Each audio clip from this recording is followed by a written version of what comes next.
चलो ओके हाँ। तो लास्ट टॉपिक हम लोग डिस्कस किए बेटा क्या, 3 बातें हम लोग पढ़ चुके हैं कॉलिगेटिव प्रॉपर्टीज के लिए, राइट ना। सो कॉलिगेटिव प्रॉपर्टीज ऑफ सॉल्यूशन में हम लोगों ने अब तक क्या पढ़ा कि एक ऐसा प्रॉपर्टीज है ना जो सिर्फ और सिर्फ किस पर डिपेंड करता है, किस पर डिपेंड करता है, नंबर ऑफ सोल्यूट पार्टिकल्स पर डिपेंड करता है। वैसे प्रॉपर्टीज को हम लोग बोलते हैं क्या, कॉलिगेटिव प्रॉपर्टीज ऑफ सॉल्यूशन। तो पार्टिकल्स पर डिपेंड करने वाला जो प्रॉपर्टीज था उसमें हमने 4 बताए थे। सबसे पहला क्या था आपका RLVP, relative lowering in vapour pressure, ठीक है। सेकेंड जो था अपना वो क्या था, elevation in boiling point. And third क्या था आपका, डिप्रेशन इन फ्रीजिंग पॉइंट। इन तीनों कंडीशंस में हमने एक ही चीज कॉमन पढ़ा क्या कि कोई भी प्योर सॉल्वेंट होता है, जब हम उसमें एक नॉन वोलेटाइल सॉल्यूट डिसॉल्व करते हैं तो वो नॉन वोलेटाइल सॉल्यूट उस प्योर सॉल्वेंट में डिसॉल्व होकर के एक होमोजेनस सॉल्यूशन बनाता है, और उसके कारण क्या होता है, vapour pressure of solution decrease होता है। उसी वेपर प्रेशर को डिक्रीज होने के कारण बॉइलिंग पॉइंट इंक्रीज हुआ था, और उसी वेपर प्रेशर डिक्रीज होने के कारण फ्रीजिंग पॉइंट क्या हुआ, डिप्रेस हुआ, क्योंकि एक जगह पर लैटेंट हीट ऑफ इवेपोरेशन बढ़ गया और लैटेंट हीट ऑफ फ्यूजन क्या हुआ, घट गया। तो लैटेंट हीट ऑफ इवेपोरेशन बढ़ा, इसलिए क्या हो गया, एलिवेशन हो गया किसका, बॉइलिंग पॉइंट का, और latent heat of fusion decrease हो गया, इसलिए फ्रीजिंग पॉइंट का क्या आ गया, डिप्रेशन आ गया। ये 2 बातें हम लोगों ने मतलब 3 चीजें हम लोगों ने अभी तक पढ़ा।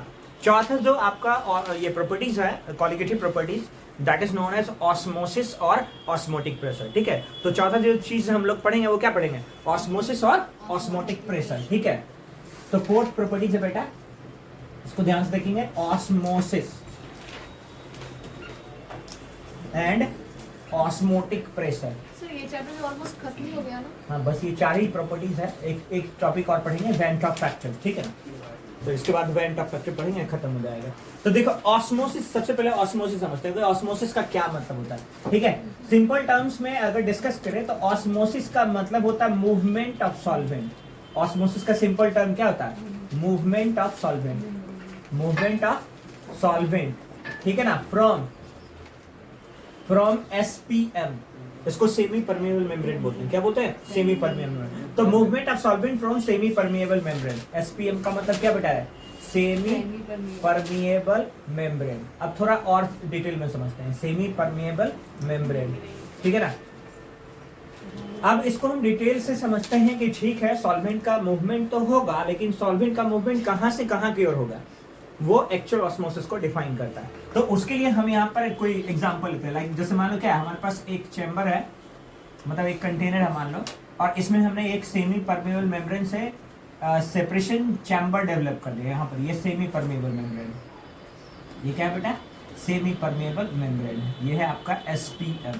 अब क्या इस कंटेनर में 2 चैम्बर डेवलप हो गए, इसको हम बोलते हैं क्या, A, और इसको बोलते हैं चैम्बर B। अब दोनों तरफ 100 ml वाटर रख देते हैं, दोनों तरफ 100 ml ऑफ वाटर। सर होता क्या है ये? क्या चाहिए बेटा, मतलब कोई टिश्यू है ना, मतलब मान लो ना कि जो पोटैटो का स्लाइस होता है, they can behave as a semi permeable membrane. Potato आप काटते हैं ना, इससे क्या होता है?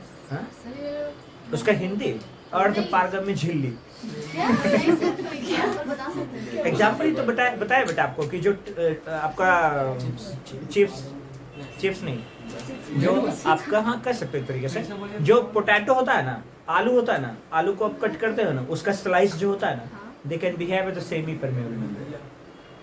कोई चीज को ही पास करने देता है अपने। नहीं समझ में अभी भी, देखो इसका यूज तो बोला है कि वो सिर्फ सॉल्वेंट को पास कर दे। एक ऐसा membrane that can only allow the movement of water particles या मूवमेंट ऑफ सॉल्वेंट पार्टिकल्स। जैसे अपना स्किन है ना, ये स्किन है ना, ये सेमी परमेबल मेम्ब्रेन, ठीक है ना, ठीक है। या फिर आपका जो सेल मेम्ब्रेन होता है, सेल के बाहर का जो सेल मेम्ब्रेन होता है वो क्या होता है, सेमी परमेबल मेम्ब्रेन होता है।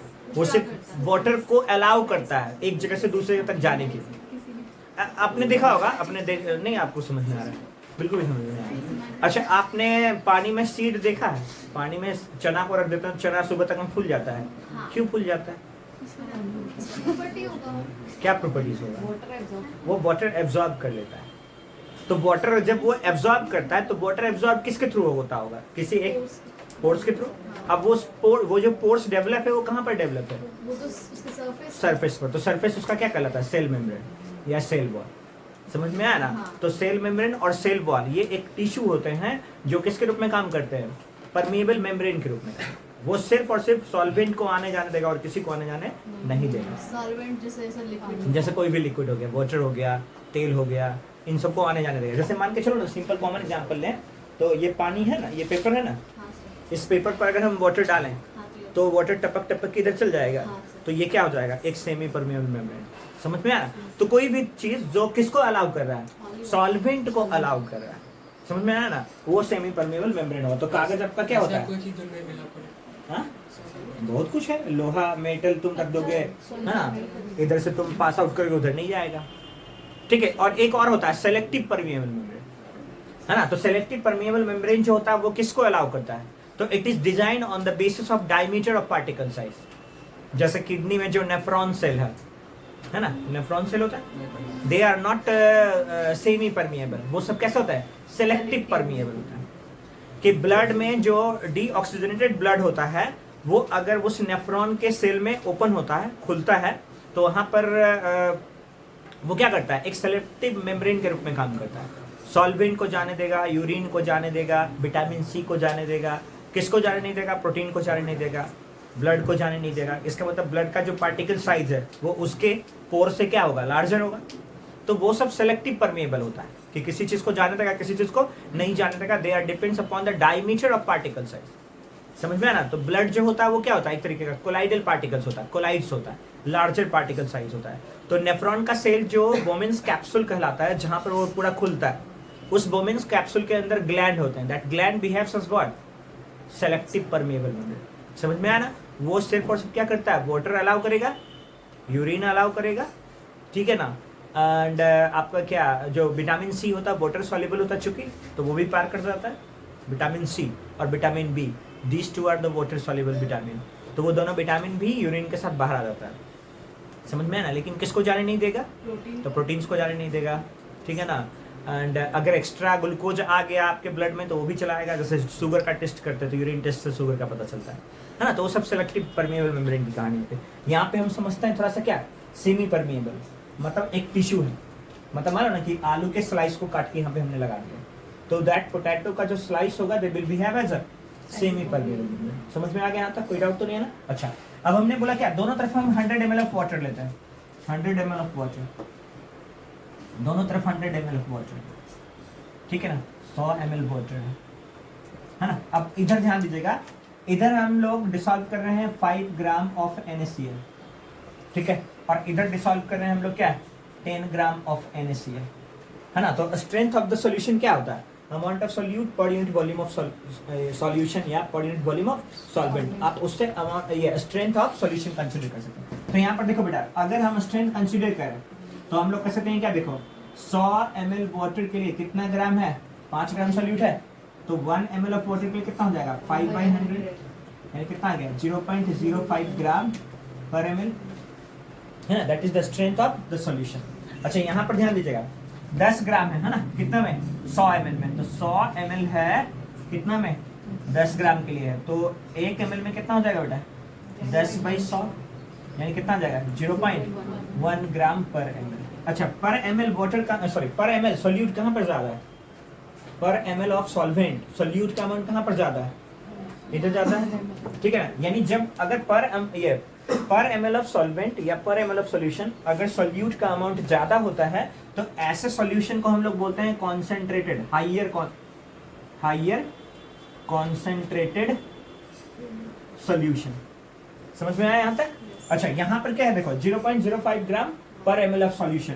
तो ये वाला है क्या? Lower concentrated solution, lower concentrated solution. तो चैम्बर ए में जो सॉल्यूशन प्रेजेंट है उसका कॉन्सेंट्रेशन लो है, और चैम्बर बी में जो सॉल्यूशन प्रेजेंट है उसका कॉन्सेंट्रेशन क्या है? हाई। यहाँ तक तो कोई डाउट नहीं है? अच्छा, दूसरा एक चीज और समझा देता हूँ मैं, थोड़ा सा उल्टा करते हैं, एक चीज और समझते हैं, वाटर पोटेंशियल। एक टर्मिनोलॉजी और ध्यान देते हैं, वाटर पोटेंशियल। बायोलॉजी में बहुत रिक्वायरमेंट होता है इसका, तो इसको मैं एक्सप्लेन करता हूँ। बायोलॉजी में एक्सप्लेन किया हुआ नहीं है ना। वाटर पोटेंशियल का क्या मतलब होता है?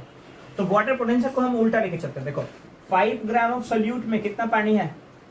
100 ml। तो 1 ग्राम सोल्यूट के लिए कितना पानी है? 100/5 कितना है? 20 ml पर ग्राम, ठीक है ना। अच्छा, ये है किसमें? ए चैम्बर में, चैम्बर बी में देखो बेटा, चैम्बर बी में 10 ग्राम नमक के लिए कितना पानी है? 100 ml। तो 1 ग्राम के लिए कितना हो जाएगा?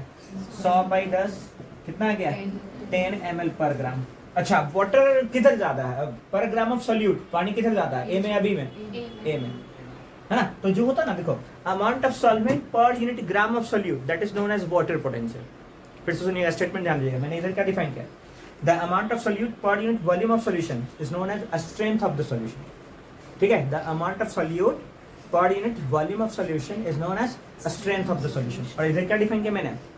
The amount of water per unit gram of solute is known as water potential. ठीक है, तो यहाँ पर पानी ज्यादा है और यहाँ पर पानी कम है, इसका मतलब इधर वाटर का पोटेंशियल हाई है और इधर वाटर का पोटेंशियल लो है। अब कोई भी चीज हाइयर पोटेंशियल से लोअर पोटेंशियल की फ्लो होता है, तो पानी को फ्लो होना ना, तो पानी का पोटेंशियल किधर फ्लो है, सॉरी वाटर का पोटेंशियल किधर हाई है? लोअर कॉन्सेंट्रेटेड सॉल्यूशन में या हायर कॉन्सेंट्रेटेड सॉल्यूशन में? Lower concentrated solution. समझ में आया? So the water potential of lower concentrated solution is higher than the water potential of higher concentrated solution. So in that case, the solvent, that means the water, will move from lower concentrated solution to the higher concentrated solution through semi permeable membrane. Then that process is known as osmosis. समझ में आ गया ना? Clear है? कोई doubt तो नहीं ना? तो आप दो तरीके से डिफाइन कर सकते हैं ऑस्मोसिस को, कि the movement of solvent from lower concentrated solution to the higher concentrated solution through semi permeable membrane is known as osmosis. दूसरे टर्म में, प्लांट बायोलॉजी के टर्म में अगर आप डिफाइन करना चाहते हैं तो आप क्या डिफाइन कर सकते हैं? Osmosis is a process in which the water can move from higher water potential to the lower water potential. समझ में आ गया? कोई डाउट वाली बात तो नहीं है ना? चलो पहले इसको नोट कर लो, फिर हम लोग ऑस्मोसिस को डिफाइन करते हैं। पहले इसको लिख लो। समझ में आ गया ना? कोई डाउट तो नहीं है ना? बोलना बेटा। हाँ, उसमें एंडोऑस्मोसिस होता है, वो भी डिफाइन करेंगे। एंडोऑस्मोसिस होता है, सब समझाएंगे, अभी पढ़ना ही है हमें, वो तीनों बातें समझना है। ठीक है ना? तो सबसे पहला है ना, हमने बोला था कि आपको दो चीजें समझना है। पहला स्ट्रेंथ ऑफ द सॉल्यूशन, है ना? स्ट्रेंथ ऑफ सॉल्यूशन क्या होता है? स्ट्रेंथ ऑफ सॉल्यूशन, हाँ, स्ट्रेंथ ऑफ सॉल्यूशन अभी डिफाइन करता है मैंने। क्या होता है? अमाउंट ऑफ, हाँ, अमाउंट ऑफ सोल्यूट, है ना? Amount of solute dissolving per unit, हाँ, per unit ml of solution. ठीक है ना? Per unit ml of solution, उसी को बोलते हैं क्या? Strength of solution. So that means strength को हम लोग डिफाइन कर सकते हैं क्या? मास बाई, हाँ, मतलब सॉल्वेंट। देखो एग्जैक्टली अगर सॉलिड लिक्विड सॉल्यूशन की बात करते हैं ना, इसकी बात कर रहे हैं, सॉलिड लिक्विड सॉल्यूशन की बात करते हैं, तो जितना वॉल्यूम सॉल्वेंट का होगा उतना ही वॉल्यूम किसका होगा? सॉल्यूशन का होगा। समझ में आना? So we are talking about the solid liquid solvent. और जो भी चीज़ें हमेशा समझना है ना, वो सिर्फ और सिर्फ किस में? सॉलिड लिक्विड के बारे में। ये और क्वालिटेटिव प्रॉपर्टीज डिपेंड भी उसी चीज़ पर करते हैं। ठीक है, तो इसलिए हम लोग कंसीडर करते हैं क्या यहाँ पर? मास ऑफ सोल्यूट बाय क्या? Volume of solution. ठीक है ना? कोई डाउट तो नहीं है ना? सो स्ट्रेंथ हो गया ये चीज़, तो इसका यूनिट ग्राम पर ml आप यूज कर सकते हैं। दूसरा हमने आपको डिफाइन करता है क्या? Water potential. क्या डिफाइन करता है? Water potential. अच्छा, वाटर पोटेंशियल को हम लोग लिखते हैं साई डब्ल्यू। क्या लिखते हैं बेटा? साई, ऐसे, साई डब्ल्यू।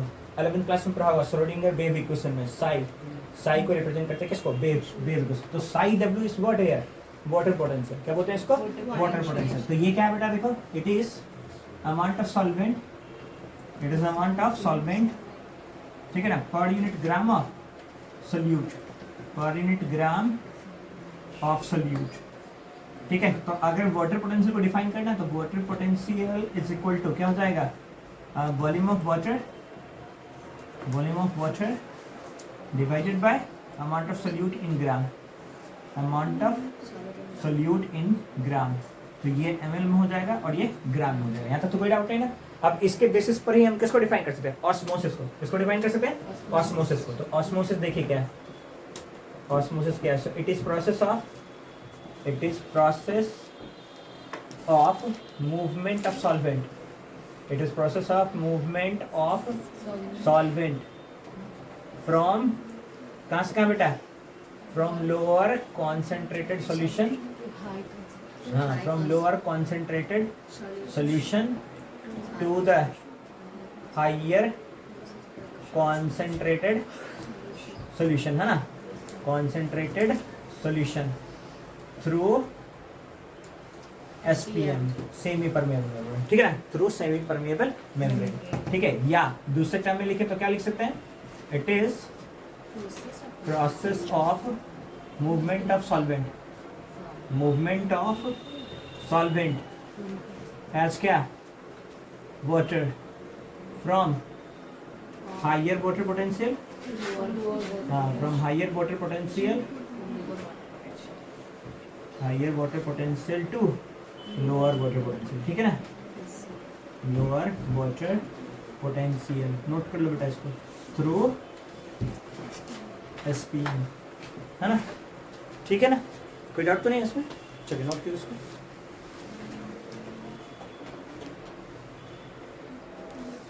तो देखो बेटा, हाँ, ऑस्मोसिस एंड ऑस्मोटिक प्रेशर, ठीक है ना, ऑस्मोसिस एंड ऑस्मोटिक प्रेशर। अब इसकी कहानी को हम लोग डिस्कस कर लेते हैं, ठीक है ना, कि ऑस्मोसिस एंड ऑस्मोटिक प्रेशर में क्या होता है। तो ऑस्मोसिस तो समझ में आ गया ना, हाँ, ऑस्मोटिक प्रेशर को देखो, ऑस्मोटिक प्रेशर को समझो, ठीक है, क्या हो रहा था एक बार समझ लीजिए फिर से। हाँ, ऑस्मोसिस में क्या देखा बेटा हमने, कि सॉल्वेंट मूव हो रहा है, इधर क्या था आपका, लोअर कॉन्सेंट्रेटेड सॉल्यूशन, हाँ, लोअर कॉन्सेंट्रेटेड सॉल्यूशन, और इधर क्या था आपका, मतलब ये चैम्बर ए था, ये चैम्बर बी था, और इधर था आपका क्या, हायर कॉन्सेंट्रेटेड सॉल्यूशन, ठीक है ना। तो ऑस्मोसिस के प्रोसेस में हमने ये देखा कि सॉल्वेंट लोअर कॉन्सेंट्रेटेड सॉल्यूशन से हायर कॉन्सेंट्रेटेड सॉल्यूशन की ओर फ्लो करना स्टार्ट हो गया। तो क्या ये कंटिन्यूअसली मूव करता ही रहेगा कि कभी इक्विलिब्रियम को अटेन कर लेगा, कभी इक्विलिब्रियम को अटेन करेगा, और उस सिचुएशन में वाटर का मूवमेंट क्या हुआ, रुकेगा। तो हमने बोला क्या, जब ये वाटर मॉलिक्यूल्स इस सेमी परमेबल मेम्ब्रेन को पार करके इधर आ रहा है, तो इधर क्या कर रहा होगा, प्रेशर सेटअप कर रहा होगा। तो ये प्रेशर सेटअप कर रहा होगा, और एक ऐसा प्रेशर सेटअप हुआ, उस प्रेशर सेटअप पर अगर ये पूरा प्रोसेस इक्विलिब्रियम में अचीव हो गया, तो वो प्रोसेस या सॉरी वो प्रेशर क्या कर रहा है, फर्दर सॉल्वेंट के मूवमेंट को रिटेन कर रहा है, रोक रहा है, प्रिवेंट कर रहा है। तो हम कहते हैं क्या कि जितना प्रेशर इधर सेटअप हुआ ना, after the movement of solvent from lower concentrated solution to the higher concentrated solution, जो प्रोसेस को इक्विलिब्रियम में ला रहा है, वो प्रेशर आपको क्या कहलाएगा, आगे समझ में। फिर से सुनो, मैंने क्या बोला बेटा, हाँ शिवानी खोई हुई थी, इधर ध्यान दे, हाँ मैं समझा देता हूँ, फिर से सुनो, मैंने क्या बोला कि सॉल्वेंट मूव हो रहा कहाँ से कहाँ, from lower concentrated solution to higher. तो पानी इधर से इधर जा रहा है थ्रू सेमी परमेबल मेम्ब्रेन। तो जब वाटर इधर मूव कर रहा है, तो इधर वाटर का पोटेंशियल धीरे धीरे बढ़ेगा, और इधर वाटर का पोटेंशियल धीरे धीरे घटेगा। एक ऐसा मतलब कंडीशंस आएगा उस स्टेट पर, दोनों तरफ वाटर पोटेंशियल किस में आ जाएगा, सेम, उसको बोलते हैं स्टेट ऑफ इक्विलिब्रियम। क्या बोलते हैं उसको, स्टेट ऑफ इक्विलिब्रियम। इस स्टेट ऑफ इक्विलिब्रियम को सेट करने में जो इधर प्रेशर डेवलप हुआ ना, उसी प्रेशर को क्या बोल देते हैं, ऑस्मोटिक प्रेशर। समझ में आ गया, इक्वल कहाँ से होगा, सारा तो इधर चला आएगा, सारा कहाँ आया, मैंने वही तो आपको समझाया कि पहले इधर वाटर पोटेंशियल ज्यादा था, इधर कम था, तो सॉल्वेंट मूव करना स्टार्ट किया। अब धीरे धीरे इधर सॉल्वेंट बढ़ रहा है, इधर धीरे सॉल्वेंट घट रहा है, तो इधर का वाटर पोटेंशियल धीरे धीरे क्या होगा, बढ़ेगा, और इधर का वाटर पोटेंशियल धीरे धीरे घटेगा। उल्टा बोल दिया मैंने, सॉरी, इधर का वाटर पोटेंशियल घटेगा और इधर का वाटर पोटेंशियल बढ़ेगा। तो एक ऐसा आएगा ना कि इधर घटते घटते इधर बढ़ते बढ़ते सेम हो जाएगा। समझ में आना, कोई डाउट तो नहीं। उसी कंडीशंस को या उसी स्टेट को हम लोग बोलते हैं क्या, स्टेट ऑफ इक्विलिब्रियम। तो जिस स्टेट ऑफ इक्विलिब्रियम को अचीव करने में इधर जो प्रेशर सेटअप हुआ ना, वही प्रेशर क्या कहलाता है, ऑस्मोटिक प्रेशर। समझ में आ गया, कोई डाउट तो नहीं है। तो क्या लिखेंगे यहाँ पर, देखो द प्रेशर ठीक है ना, setup the pressure set up between the solution and semi permeable membrane which prevent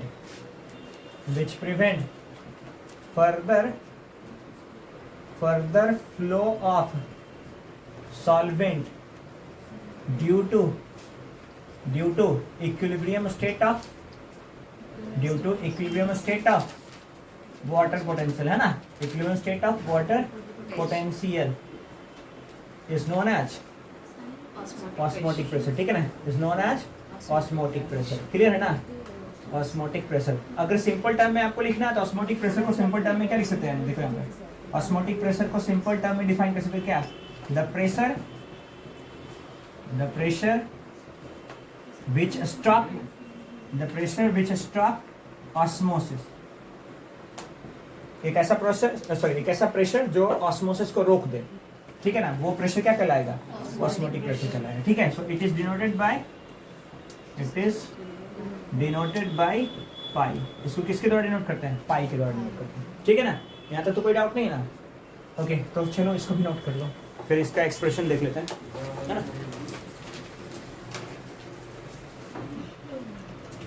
pressure, ठीक है। ओके, तो अगला टर्मिनोलॉजी क्या है बेटा आपका? Expression of osmotic pressure, osmotic pressure, ठीक है ना। तो ध्यान देखो बेटा, हम लोग एक टर्म डिस्कस करते हैं, फ्रॉम आइडियल सॉल्यूशन। ऐसे आपने क्लास 11th में ये आपका ये स्टेट्स ऑफ मैटर पढ़ा था, उसमें मैंने आपको आइडियल गैस इक्वेशन पढ़ा था, है ना, PV इक्वल टू nRT, ठीक है। उसी को हम लोग आइडियल सॉल्यूशन इक्वेशन भी बोलते हैं। So from ideal solution PV is equal to nRT, है ना। वॉल्यूम को इधर भेज देता है। दो बातें पहले मैं लिख देता हूँ यहाँ पर। इफ प्रोसेस इज आइसोथर्मिक, प्रोसेस क्या आपका? आइसोथर्मिक। अगर प्रोसेस आइसोथर्मिक है देन टेम्परेचर क्या हो जाएगा? कांस्टेंट हो जाएगा। टेम्परेचर क्या हो जाएगा? कांस्टेंट हो जाएगा। देन ध्यान से देखना बेटा, V को मैं उधर भेज देता हूँ। Then P equal to N/V RT। R तो पहले से कांस्टेंट होता है, आपने T को भी कांस्टेंट बना दिया, तो बचा वेरिएबल टर्म्स क्या? N/V। अच्छा, अब वर्मा जी बताइए, number of moles of solute per unit volume of solution क्या होता है? हाँ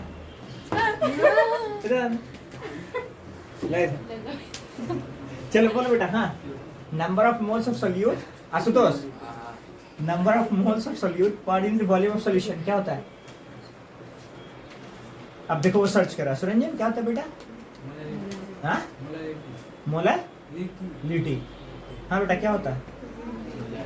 हाँ, मोलैलिटी। शिवम वही होता है, मतलब हम ही को फेमस बना दोगे तुम लोग, है ना।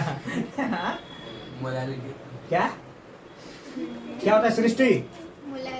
मोलैरिटी होता है, number of moles per unit volume of solution, molarity. अभी 2 मिनट पहले मैंने मोलैरिटी पूछा था, क्लास शुरू करने से पहले ही तुमसे मोलैरिटी पूछा था, और मैंने बताया भी था कि number of moles per unit kilogram of solvent, वो मोलैरिटी होता है। और number of moles per unit volume of solution क्या होता है? मोलैरिटी होता है ना। क्या होता है ये? मोलैरिटी होता है, ठीक है ना। क्या होता है? मोलैरिटी होता है। और मोलैरिटी को कैपिटल M से डिनोट करते हैं, लेकिन यहाँ पर हम लोग किससे डिनोट करते हैं? C से। C for concentration, C for concentration. और molarity is a type of concentration. तो क्या लिख देते हैं? C लिख देते हैं। सो N/V क्या आ गया? यानी C is equal to molarity is equal to number of moles of solute per unit volume of solution. So C यहाँ पर आ गया क्या? कॉन्सेंट्रेशन टर्म्स ऑफ P, और P क्या हो गया आपका? प्रेशर ना।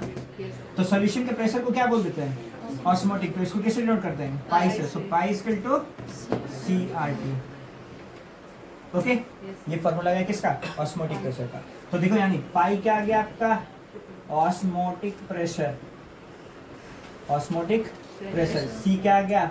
Molarity of solution. R क्या आ गया बेटा? Ideal solution constant, ideal solution constant, ठीक है ना। और T इज द टेम्परेचर, ठीक है ना। यहाँ तक कोई डाउट तो नहीं है ना? ओके, अब एक चीज और देख लो, ठीक है ना। यहाँ पर मैंने बोला C equal to molarity is equal to number of moles per unit volume of solution, ये था, ये number of moles of solute, ठीक है ना। अच्छा, इसका डिटेल में थोड़ा सा देख लेते हैं। मोलैरिटी इक्वल टू हम लोगों ने बोला क्या पहले भी पढ़ा था, मोलैरिटी इक्वल टू क्या है? Number of moles of solute, number of moles of solute by volume of solution, है ना, volume of solution. So molarity M equal to N/V है, जहां पर N क्या होता है बेटा? Given mass divided by molar mass. तो इसको हम लोग ऐसे लिख सकते हैं, number of moles of solute equal to given mass of solute by molar mass of solute. ये फॉर्मूला लिख सकते हैं ना। सो यहाँ से अगर हम लोग वही फॉर्मूला लिख दें N के जगह पर, N के जगह पर, तो क्या आ जाएगा? Molarity equal to weight of solute by molar mass of solute divided by 1 by volume in litre. अब ये जो C है ना, ये तो मोलैरिटी है ना, ठीक है, अब इसको आप क्या करो, इस फॉर्मूला से एक्सचेंज कर दो, देन क्या आ जाएगा, pi is equal to weight of solute by molar mass of solute into 1 by volume of solution into क्या है बेटा, आरटी। ठीक है, अब अगर आपको आपके पास कोई अननोन सोल्यूट गिवन है जिसका ऑस्मोटिक प्रेशर गिवन है, तो आप उसका मोलर मास निकाल सकते हो। तो एम ए इधर भेज दीजिए, देन क्या आ जाएगा, M A equal to weight of A by pi into 1 by V in litre R T. R is the ideal gas constant या ideal solution constant, T is your temperature. ठीक है ना, तो ये हो गया क्या, कैलकुलेशन ऑफ मोलर मास। ये क्या आ गया, कैलकुलेशन ऑफ मोलर मास। और ये पाई, हाँ पाई तो नीचे है, ठीक है, pi is your osmotic pressure.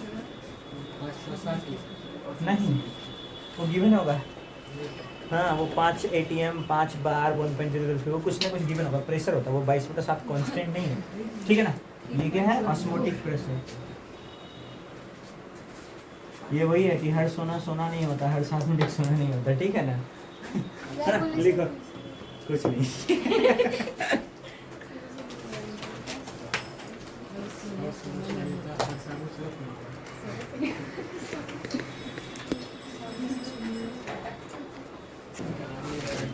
एक एक्सप्रेशन और देख लो, फिर हम लोग बात करेंगे। ठीक है ना,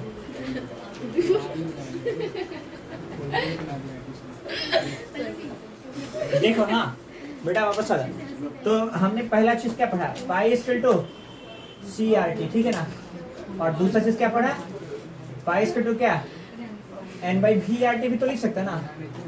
अच्छा, तीसरा चीज क्या पढ़ा, pi equal to weight of solute by molar mass of solute into 1 by volume into RT। ये वॉल्यूम लीटर में है। ठीक है ना, अगर वॉल्यूम मिली लीटर में होगा तब क्या हो जाएगा, pi equal to weight of solute into 1000 into RT by molar mass of solute into volume of solution in litre, है ना, sorry volume of solution in ml। हाँ अब इधर जान दो। हाँ बेटा बताओ तो, Verma ji, what is density of solution.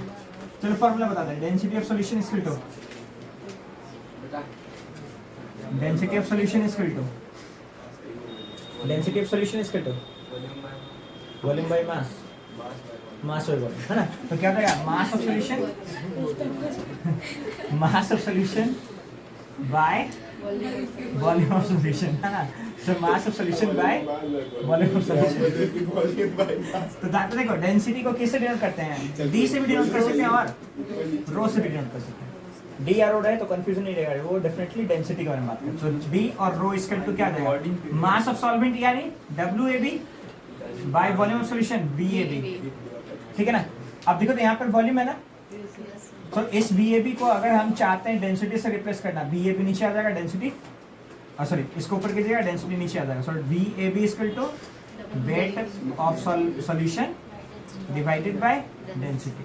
आप देखो तो इसको रिप्लेस कर दो, इस V को इससे रिप्लेस कर दो, देन क्या आ जाएगा, छठा pi is equal to weight of solute, क्योंकि बहुत सारे ऐसे न्यूमेरिकल्स रहेंगे जिसमें डेंसिटी गिवन होगा, परसेंटेज मास गिवन होगा, ऑस्मोटिक प्रेशर आपको निकालना होगा। ठीक है, तो उसके लिए फॉर्मूला पता होना चाहिए आपको। So pi equal to weight of solute, ये weight of solute by molar mass of solute into 1000 by volume, volume को रिप्लेस करना कैसे, WAB बाय रो।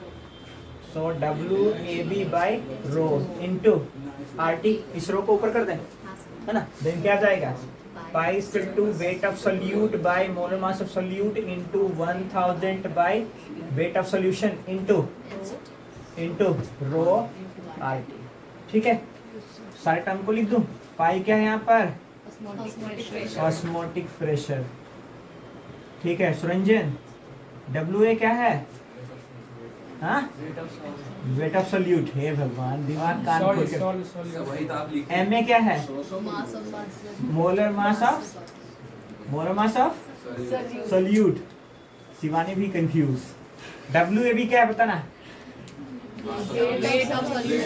हाँ okay, so weight of solution या मास ऑफ सोल्यूशन। ठीक है ना, वेट ऑफ सोल्यूशन। ठीक है, रो क्या है, किसका डेंसिटी, हाँ डेंसिटी ऑफ सोल्यूशन।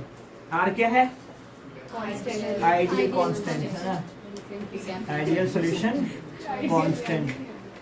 और टी क्या है? ठीक है ना? कोई डाउट तो नहीं है ना? मुझे नहीं लगता अगर इतना याद रह गया तो कोई भी न्यूमेरिकल्स में तुम्हें प्रॉब्लम होना है, ठीक है ना?